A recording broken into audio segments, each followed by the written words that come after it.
22 heures sur Télé Djibouti. Merci de nous rejoindre pour cette nouvelle édition à la une de l'actualité de ce soir.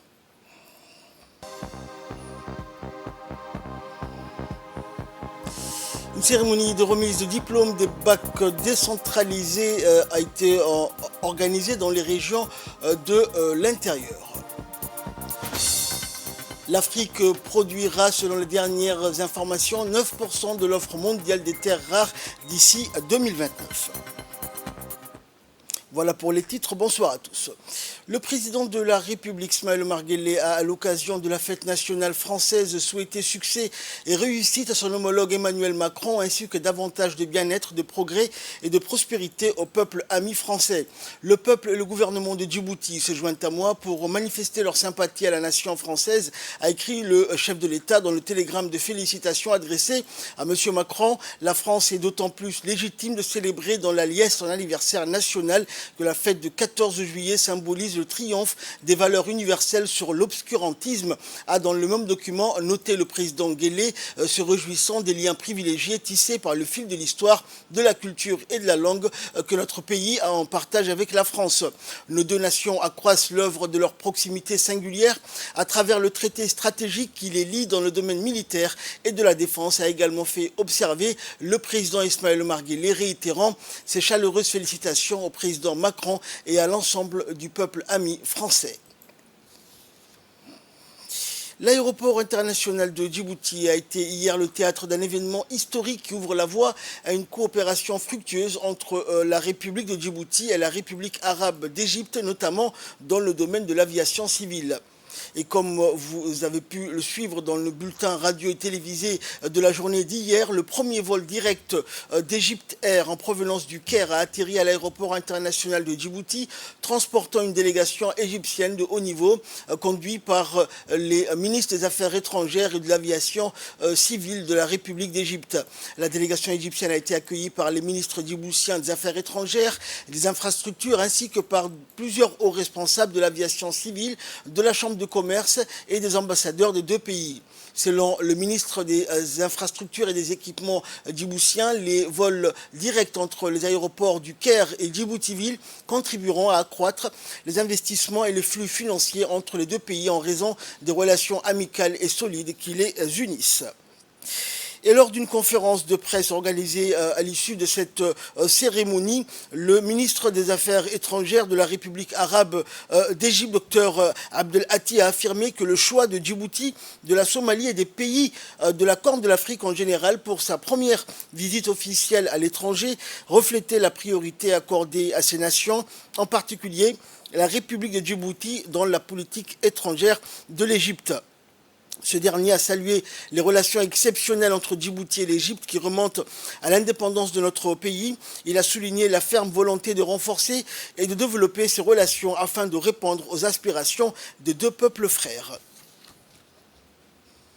Et de son côté, le chef de la diplomatie djiboutienne et porte-parole du gouvernement, Mahmoud Ali Youssouf, a souligné l'importance des relations bilatérales entre Djibouti et la République arabe d'Égypte. Il a insisté sur le fait que l'Égypte est située à la porte nord de la mer Rouge, tandis que Djibouti à la porte sud. Le chef de la diplomatie djiboutienne a décrit la ligne aérienne directe entre le Caire et Djibouti comme une artère vitale permettant au sang de circuler du nord de la mer Rouge via le canal de Suez vers le sud de la mer Rouge à travers le détroit de Bab el-Mandeb.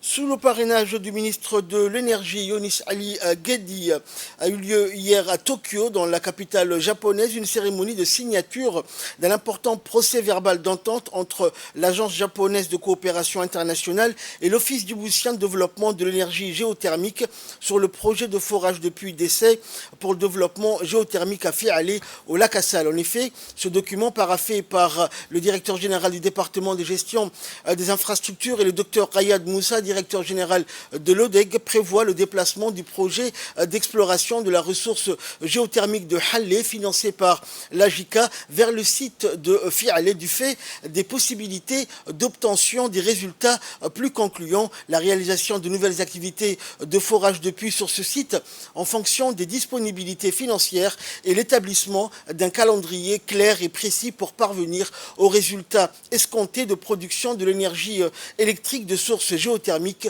sur le sol djiboutien.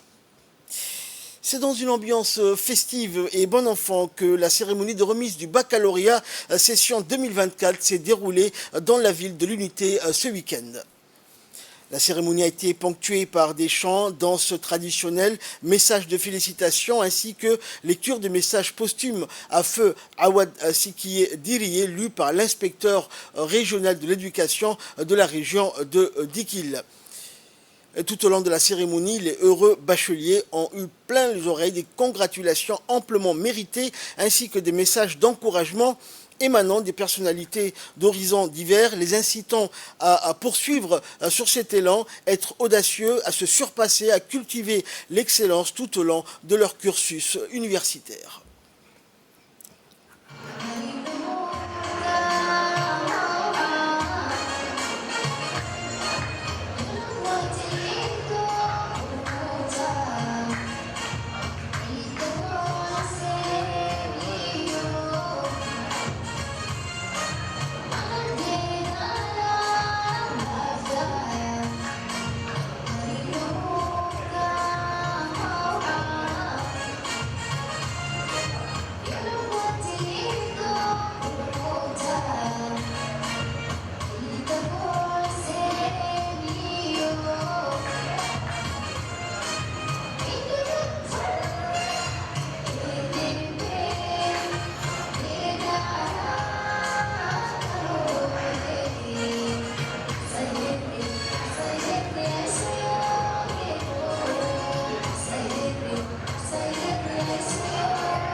Et suivons à présent les interventions des proviseurs du lycée technique et lycée général de la région de Dikil. L'année vient de s'achever, une année de travail acharné pour tous les corps de l'éducation, une année qui portait son lot de stress ainsi que son lot d'espoir pour chacun de nous. Oui, chacun de nous, que nous soyons parents, professeurs, tuteurs, responsables de la vie éducative, responsables pédagogiques, est un acteur qui joue un rôle clé de la réussite de nos élèves. De plus, grâce à la décentralisation mise en place par le président de la République, son Excellence M. Ismaël Omar Guelleh, sur les régions et notamment la région de l'Unité se réjouissent leur victoire régionale. Les enfants sont épanouis d'être chez eux, auprès de leurs parents, loin de la capitale qui l'accueillait difficilement. Cette ladite victoire émane de la politique du président de la République, mise en perspective par notre ministre de l'Éducation nationale, son Excellence M. Mustafa Mohamed Mahamoud. Aujourd'hui, notre lycée de Dikil fête fièrement avec ses apprenants ainsi que leurs professeurs. Ce diplôme symbolise non seulement la réussite académique, mais aussi les compétences de la résiliation et de l'engagement que vous avez démontré tout au long de votre année scolaire dans notre lycée. Chers élèves, vous avez traversé des moments difficiles et des joies, de défis et des périodes d'incertitude. Vous avez appris, grandi, forgé et des amitiés que je l'espère dureront toute votre vie. Vous avez montré une capacité d'adaptation remarquable, notamment en ces temps de changements rapides et parfois imprévisibles. Vous êtes maintenant prêts à embrasser de nouveaux horizons et je suis convaincu que vous ferez face à l'avenir avec courage et conviction. Écoutons à présent également les interventions des autorités de la région de Dikil. Monsieur le Président du Conseil régional, tangués invités, les enseignants, les enseignantes, Mesdames et Messieurs, Assalamu alaikum wa rahmatullahi wa barakatuh. Donc, un honneur et un plaisir pour moi de prendre la parole à cette cérémonie de remise de diplôme au lauréat 2024. Et pour vous dire, je voudrais vous féliciter, le jeune lauréat 2024, parce que je suis très fier de voir nos enfants de Dikil. Et je crois que c'est pour la première fois qu'on voit le jeune en tenue diplômé. Et donc, félicitations, c'est le fruit de votre travail, bien sûr, c'est la récompense. Et donc, je vous souhaite un bon avenir, Inch'Allah. Et le conseiller technique du ministre de l'Éducation nationale, Mohamed Abdi, a également félicité les jeunes bacheliers. Chers élèves, distingués invités, tout protocole observé. En cette auguste cérémonie où les réussites individuelles d'une génération de bacheliers se mêlent à la fierté collective, nous célébrons bien plus que la fin d'un parcours ardu, jalonné de défis et d'efforts. Nous honorons l'accomplissement glorieux de l'excellence éducative de notre nation, symbole de notre engagement envers l'avenir. Chers lauréats, en ce jour où vos rêves s'éveillent et vos espoirs prennent de l'envol, recevez mes plus vives et chaleureuses félicitations. Après 12 années de labeur et d'efforts soutenus, vous voici à l'aube d'une nouvelle étape. L'horizon qui se dévoile devant vous, c'est-à-dire le monde universitaire, est un univers exigeant, riche en découvertes et plein de promesses. Il réclamera de vous la même ardeur et la même détermination qui vous ont guidé jusqu'ici. Persévérez, ne fléchissez point devant les difficultés, car c'est dans l'effort continu et le dépassement de soi que vous trouverez l'épanouissement et la réussite. Vous portez en vous l'espoir et l'ambition d'un avenir radieux pour votre pays. Continuez à viser haut. Vous êtes les artisans et les leaders de demain qui guideront notre pays vers de nouveaux horizons. Mesdames et messieurs, distingués invités, cette année, 6185 candidats se sont présentés aux épreuves du baccalauréat. 4437 d'entre eux ont été admis, soit un taux de réussite de 71,74%.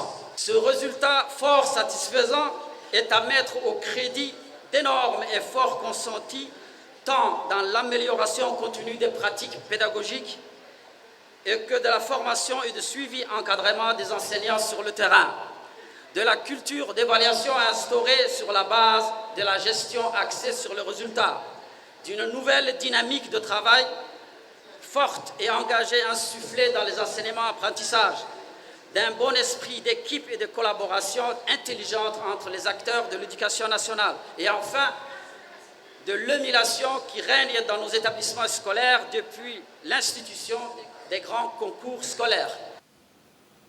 Ambiance similaire cette fois-ci dans la région de Tadjoura, où à l'instar des autres régions, la région de Tadjoura a également abrité la cérémonie de remise de diplôme du baccalauréat, une cérémonie qui a eu lieu au Gadili Resort Hotel et qui a fait la fierté de tout le monde.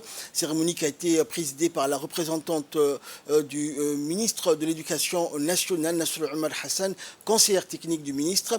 Les résultats du baccalauréat étaient très satisfaisants sur l'ensemble des lycées de la région de Tadjoura, tant pour l'enseignement général que pour l'enseignement technique.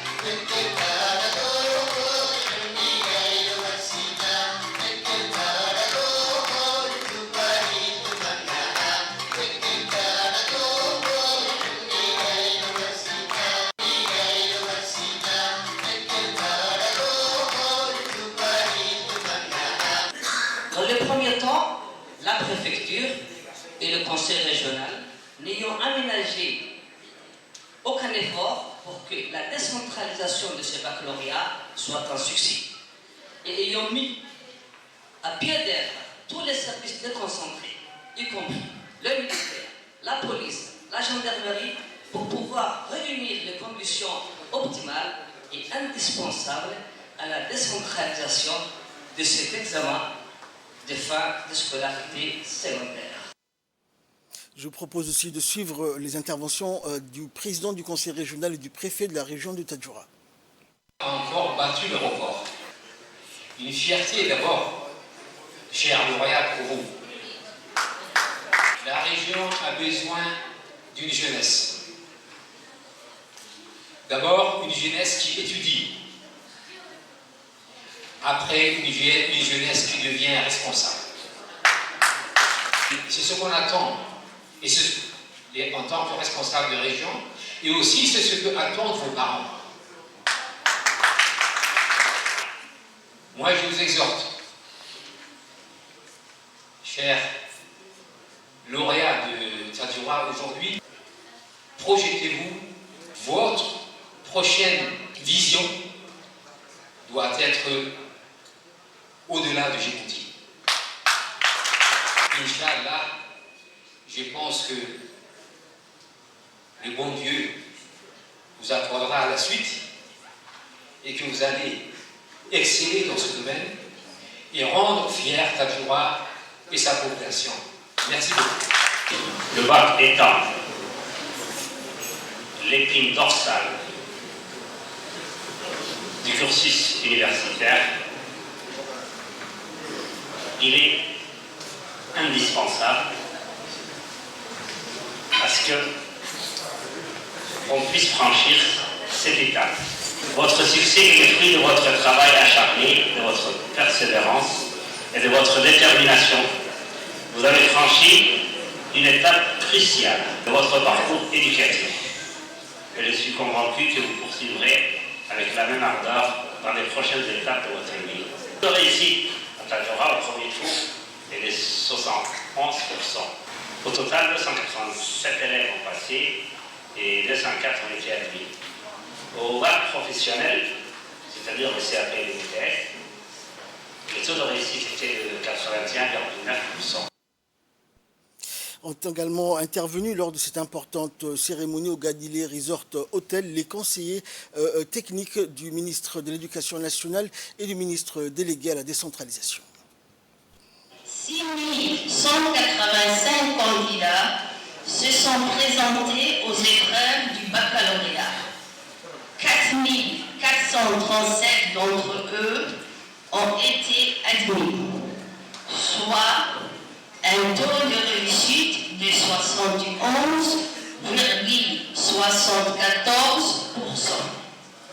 Ce résultat fort satisfaisant est à mettre au crédit d'énormes efforts consentis tant dans l'amélioration continue des pratiques pédagogiques et que de la formation et du suivi d'encadrement des enseignants sur le terrain.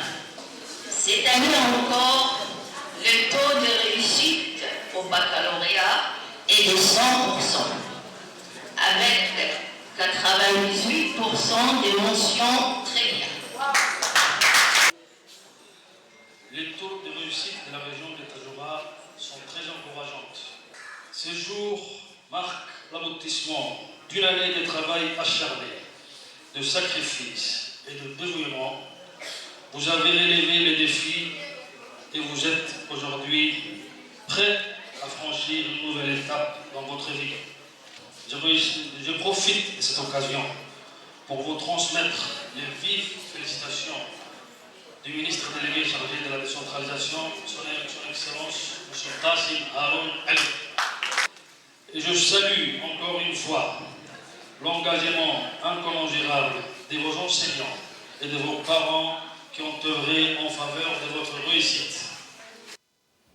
Dans l'actualité, toujours, l'Institut supérieur ISCAE a organisé ce matin la cérémonie de remise de diplômes pour les différentes promotions sorties de la première université prouvée de Djibouti. Une cérémonie qui s'est déroulé sous le patronage de la directrice de l'Institut, Choukri Abdullahi, en présence des parents, des étudiants et des diplômes, ainsi que les professeurs et de nombreux invités, dont le représentant de Salam Bank. L'ambiance était palpable et enthousiaste pour la remise des diplômes pour la 4e et 5e promotion, avec un total de 480 lauréats qui ont reçu les diplômes des mains des officiels présents à cette cérémonie. L'ISCAE forme des étudiantes et étudiants, mais elle accueille aussi des étudiants des pays étrangers comme Madagascar, Congo ou Togo. L'ISCAE a ouvert ses portes il y a 13 ans de cela et actuellement 700 élèves suivent des formations et 750 élèves suivent des cours à distance.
Suivons à présent les interventions des lauréats diplômés et des parents d'élèves. En cette journée marquante, en tant que membre du corps professoral de l'Institut, permettez-moi de vous adresser mes plus profondes et sincères félicitations. C'est avec une immense et incommensurable émotion que je me tiens devant vous pour partager ces moments. Félicitations pour la réussite de vos diplômes. Après des années d'efforts et d'acharnement, vous voilà enfin diplômés. Vous avez travaillé dur, fait preuve de détermination et surmonté de nombreux obstacles pour en arriver à ce stade.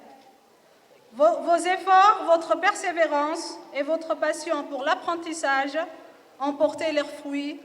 Félicitations à chacun et chacune d'entre vous. C'est avec un sentiment de fierté que je gravis l'estrade pour prononcer les mots de remerciement. C'est avec un sentiment de fierté que je gravis l'estrade pour prononcer les mots de remerciement à tous égards et pour exprimer la joie que je ressens présentement durant cette cérémonie de remise de diplôme. Avant toute chose, il m'incombe de remercier le Tout-Puissant, Allah Azza wa Jalla subhanahu wa ta'ala. J'ai dit haut et fort, Alhamdulillah. Sans lui, ce succès ne serait pas possible. Sans quoi nous pouvions abandonner en cours de route. Il était là pour nous accompagner et nous protéger. Une pensée va inévitablement à mes très chers parents. Je ne cesserai jamais de vous remercier, chers parents. Merci pour tout. Merci pour tout. Si aujourd'hui on est là, c'est en grande partie grâce à vous, chers parents, et je pense qu'on doit les applaudir. Et enfin, la directrice de l'Institut ISCAE a félicité les jeunes bacheliers et s'est félicitée également de l'organisation de cette très belle cérémonie. On l'écoute. ISCAE n'est pas qu'à Djibouti.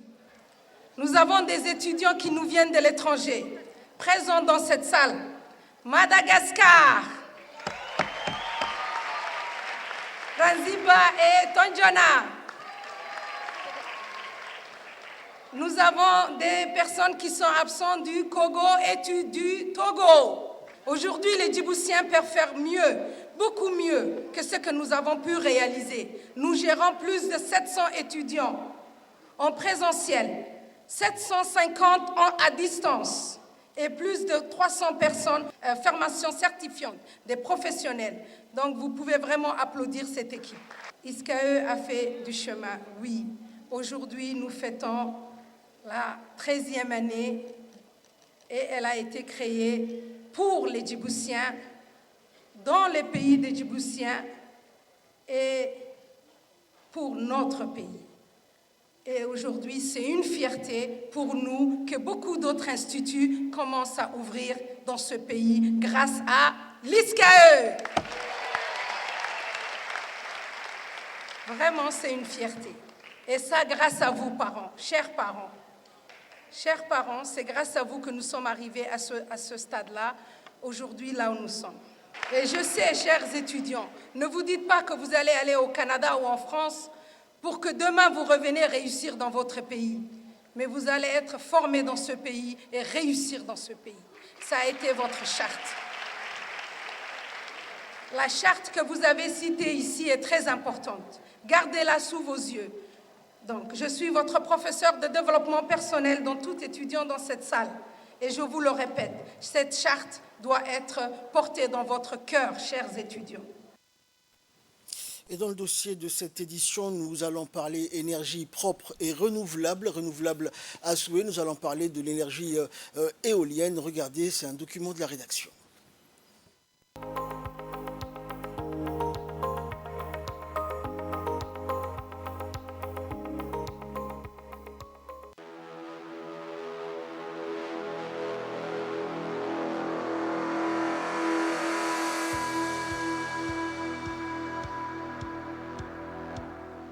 Niché au cœur de la région captivante du Goubet se dresse fièrement le tout premier parc éolien de notre histoire nationale. Cette initiative révolutionnaire a été orchestrée par la vision Red Sea Power et mise en œuvre par les mains expertes de Siemens Gamesa. 17 majestueuses éoliennes s'élèvent fièrement dans le ciel azur, leurs pales tranchant l'air avec détermination. Voici le parc éolien du Goubet qui exploite les murmures de la nature pour générer proprement et puissamment 60 MW d'énergie. Et ce n'est qu'un début prometteur. Grâce à des extensions potentielles, cet orchestre puissant de turbines pourrait atteindre une capacité de plus de 100 MW. Cette entreprise représente une symphonie de collaboration entre le secteur public et privé, dirigée par le ministère de l'Énergie de Djibouti, responsable des précieuses ressources naturelles. Cette vision est proprement enracinée dans la feuille de route 2035 de Djibouti. Ce parc éolien ne concerne pas seulement l'énergie. Il s'agit de rêves tissés au sein des turbines, façonnant un avenir plus propre, plus vert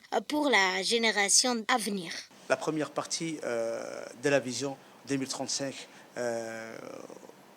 initiée par le chef de l'État, Al-Hajj Ismaël Omar Guelleh, et de son gouvernement, que nous voulons une Djibouti à production d'énergie verte, 100% verte 2035, à l'horizon 2035. Nous sommes, je crois, sur la bonne voie. Nous allons inaugurer ces parcs éoliens qui est déjà à l'essai et qui produit déjà depuis le mois de juin et que nous utilisons cette production, alhamdoulilah rabbil alamin, et que nous allons essayer de faire de cette première phase une phase de réussite des projets. L'impact dépasse largement la simple production d'énergie. À mesure que ces géants se sont élevés de la terre, une vague d'emplois a suivi, offrant ainsi de nombreuses opportunités et enrichissant des vies avec panache. Ce parc éolien a insufflé ainsi une nouvelle vie aux paysages ruraux de Djibouti. Le revenu ont afflué, les salaires ont été gagnés et les villages ont prospéré. Une toile de fond de vitalité économique se déploie. Ces parcs éoliens répondent aux besoins énergétiques de Djibouti. L'indépendance énergétique de Djibouti. C'est un projet de 60 MW et un investissement de 122 millions de dollars US. Donc, ça va booster le développement industriel de Djibouti dans nos ports, dans nos zones franches. Donc, pour baisser le coût de production dans nos zones franches, on avait décidé d'investir dans l'énergie non seulement verte, mais aussi pour avoir une énergie dépendante. Cette symphonie de progrès Djibouti joue son rôle dans le concerto mondial en faveur de la planète plus saine. Le parc éolien de Goubet ne sont pas simplement des turbines. C'est le témoignage de la détermination d'une nation à réduire son empreinte carbone, à sécuriser sa souveraineté énergétique et à composer avec un avenir harmonieux. Alors que le soleil se couche derrière ses sentinelles tournantes, nous nous trouvons au seuil d'un lendemain plus radieux, où le vent du changement chuchote des récits d'innovation et d'espoir. La méthodologie du progrès de Djibouti résonne à travers le temps et l'espace. Nous rappelons qu'une nation unie ouvre la voie à un avenir d'infinies possibilités.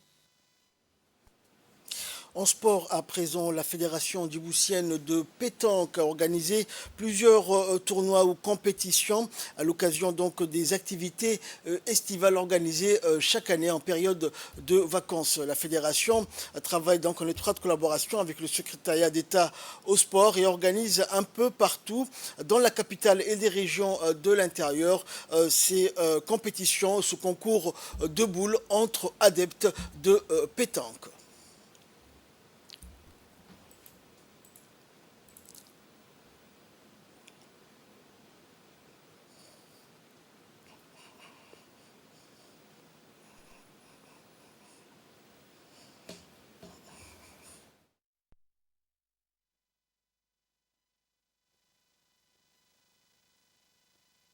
Je m'appelle Ibrahim Saïd, je suis un joueur de pétanque. Donc aujourd'hui, le président de la pétanque a organisé deux tournois, un tournoi de pétanque doublette et un tournoi de pétanque tête à tête qui va être joué demain. Donc ce mini-championnat consiste de 11 journées doublette et 11 journées tête à tête. Et donc à la fin du mini-championnat, il y aura la remise des récompenses et des coupes. Et voilà, donc je souhaite à tout le monde un bon championnat et que le meilleur gagne. Sport pour clore l'actualité nationale. Comme chaque année, durant les périodes de vacances, le village d'Adaïlou s'anime au rythme des activités sportives. C'est à ce titre que l'association Miroir de la jeunesse d'Adaïlou, en collaboration avec le secrétariat d'État au sport, a procédé au lancement officiel de la 27e édition des activités estivales sportives d'Adaïlou. L'événement a débuté par une réunion entre les jeunes et les dignitaires présents au centre communautaire. L'importance et le but de la compétition ont été rappelés avec une insistance particulière sur le fair-play et l'épanouissement de la jeunesse du village. À l'issue de cette réunion, le coup d'envoi a pu être donné, coup d'envoi des différentes compétitions, en plus du très attendu tournoi d'été de football, des disciplines sportives diverses telles que le volleyball, pétanque, endurance, jeux traditionnels seront au rendez-vous cette année.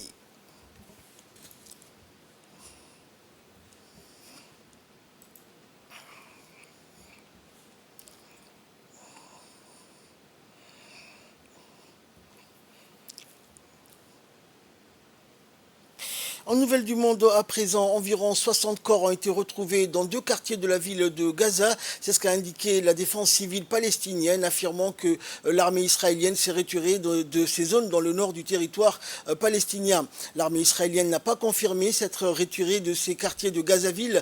Mahmoud Bazal a également indiqué que de nombreuses maisons avaient été détruites dans ces quartiers, d'autres incendiées. La veille, son organisation avait déjà annoncé avoir exhumé environ 60 corps des décombres de bâtiments à Choujaïa, un autre quartier de Gaza d'où l'armée avait cette fois officiellement annoncé mercredi soir s'être retirée. Ce quartier presque entièrement rasé après 2 semaines d'opérations militaires israéliennes a été déclaré zone sinistrée par la défense civile. Et enfin, l'Afrique devrait contribuer pour 9% à l'approvisionnement mondial de terres rares d'ici 2029 selon un récent rapport du Benchmark Mineral Intelligence. À cet effet, 8 nouvelles mines vont entrer en service dans différents pays africains. Cette expansion marque un tournant pour le continent qui cherche à capitaliser sur ses ressources naturelles abondantes pour diversifier ses économies et attirer des investissements étrangers. Actuellement en retrait sur ce marché stratégique des terres rares, le continent africain se prépare à une expansion majeure avec l'entrée en service prévue pourvu de 8 nouvelles mines, notamment en Tanzanie, Angola, Malawi, en Ouganda et en Afrique du Sud. À cet effet, les pays africains devraient contribuer pour 9% à l'approvisionnement mondial d'ici 2029. C'est ce qu'a indiqué un récent rapport du Benchmark Mineral Intelligence. C'est la fin de ce journal. Merci de nous avoir suivis. Excellente soirée avec la suite de nos programmes télévisés.